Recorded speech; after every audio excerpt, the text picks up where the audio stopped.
ഇനി നാളെ ഒരൊറ്റ കുർബാനയെ നിങ്ങൾ അർപ്പിക്കുന്നുണ്ടെങ്കിൽ, മദർ തെരേസ പറഞ്ഞില്ലേ, let it be celebrated as your first mass, your final mass, the only mass. നാളെ നിങ്ങൾ ബലിയർപ്പിക്കുമ്പോൾ നിങ്ങളുടെ ആദ്യത്തെ കുർബാനയും അവസാനത്തെ കുർബാനയും ഏക കുർബാനയുമായിട്ട് അർപ്പിക്കുക. ജീവിതത്തിൽ ഈ ഒരൊറ്റ ബലിയർപ്പണം നടക്കുന്നുണ്ടെങ്കിൽ ആ ബലിയർപ്പണമായിട്ട് ഓരോ ദിവസവും അങ്ങനെ ചിന്തിക്കുക.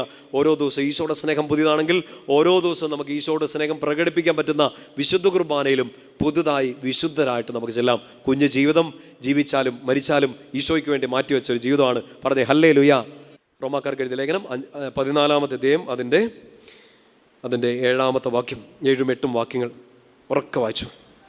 നമ്മളാരും തനിക്ക് വേണ്ടി മാത്രം ജീവിക്കുന്നില്ല, തനിക്ക് വേണ്ടി മാത്രം മരിക്കുന്നുമില്ല.